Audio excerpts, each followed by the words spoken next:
I mean, this is and that's Michael all she Jordan. wrote. This is Michael Jordan-esque for Magnus I Carlsen. we really, I mean, we know he's good, but seriously, we have not seen Magnus play this well. I mean, in online events, he's been playing Titled Tuesdays recently. Obviously, had an SEC before this, but this is it's why they call him the GOAT.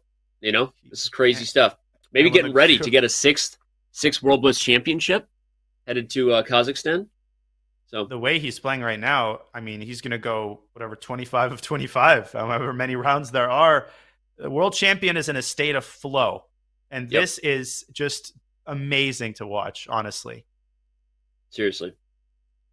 We talked about how he's won 5 World Blitz Championship titles. I think it's a fun fact that goes underrated about Magnus Carlsen's career because you have other things to focus on. Also a 5-time classical world champion, also the highest rated player in history. But talk about how difficult you think that feat is, right? We know right now he wants to win the SEC before heading to Kazakhstan and right the wrong that was him getting ousted last year.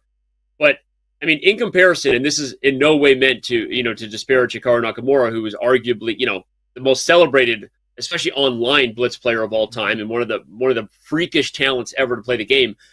Hikaru has never won a World Blitz Championship title, right? Because it shows how hard that event is, the gauntlet that is winning that event. Magnus has won it 5 times. It's just crazy when he's on form.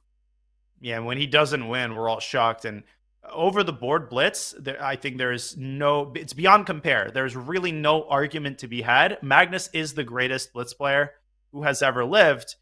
Hikaru is the greatest online blitz player who's ever lived. And I would say that nowadays it's important not to say, well, that's better than that or online better than OTB. Both of these Right. are incredibly impressive feats. And, these two forms of the game, they coexist. But in terms of sporting achievements, in terms of the Yeah. consistency of his success, Magnus Carlsen his record is unimpeachable. Yep.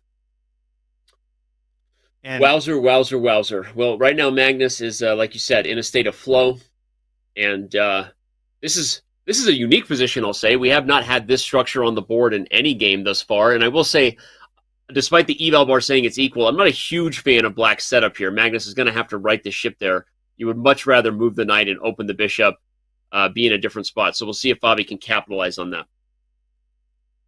yeah, this feels a little bit dicey for Black. I mean, knight c3 and d5 is coming to a theater near you.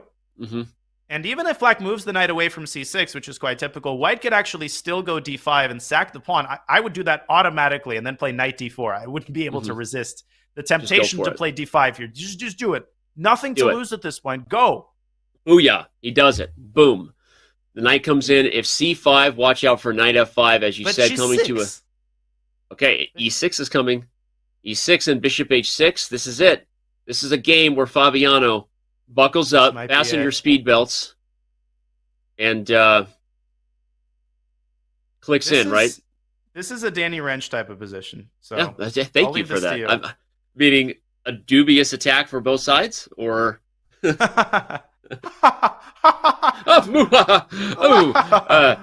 but seriously, I love the way Fabi's playing this, and you got to get a dub. You got to get a Fabiano victory. A comeback has to start somewhere.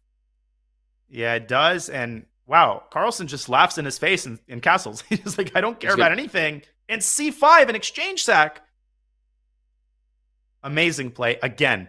Just amazing. Yeah, he's going to make this super tricky. As we said, he's not going to roll over. But he is down a minute, and he's down in the position. But Fabiano has to find the right approach to convert. He retreats the knight. I kind of like the patience. Yeah. I love the way Fabi's playing this game. He's played phenomenally, and he's only better by like 0.6 points, which is the ridiculous thing about playing an on-form Magnus Carlsen. Yep.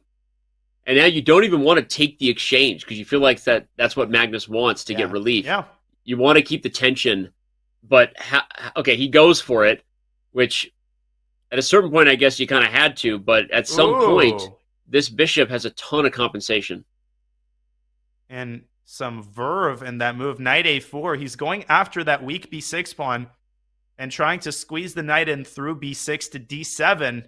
But Carlsen says, no, I'm keeping the queen side alive. Dude, Caruana playing such inspired chess this game. Where has this been? Yes, this is the move. B4.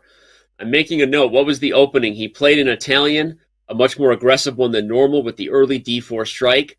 Someone make a note to Fabiano that you need to rinse and repeat this one to avoid dandruff. Yep. And bishop to D5. Yeah, bishop D5. Okay, takes. What kind of what, Danny? You're going to say something. I was going to say, what kind of shampoo do you use? You have great hairline. But we already talked about that. Rook to C1. Oh, bishop B3. He's forking the knight and the rook. Magnus winning back some material.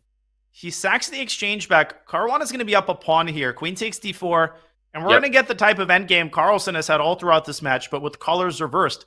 Can Fabi do what Magnus has done all throughout?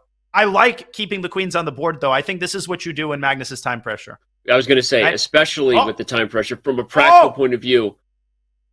Wait, Danny, he had some tactics with knight f4 and queen b3 check. Instead, Fabi forgets about bishop d6, and Magnus is stabilizing again. He's better now.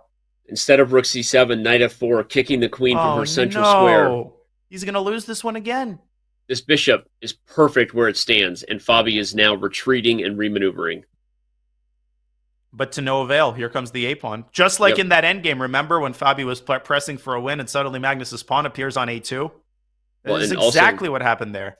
Suddenly look at the clock. a3. Time pressure. Time pressure is now mutual. There's a crazy idea with a3 and a queen sack, but Carlsen does it clinically. Oh, wow. a3, rook d4, take b2. I just saw what you were talking about. That would have been fun. But Magnus takes the safe approach. Rip. Mutual time pressure commences. AB. AB. Wins a piece. AB, baby. Fabi will just... No, he can't take on b2 because rook a1. The bishop guarded h2. I wonder if black missed that. What is going on now? Craziness. I'll tell you what's going on. Carlsen's winning. He's going to take. He's going to win the queen with check, and the a-pawn is too much. And the king just advances toward b3. How does it look so simple in the end? It's unbelievable. It's just like he's calculated all of this ever since the queens were on the board. And Caruana is incredulous. He's just like, what do I need to do to beat this guy?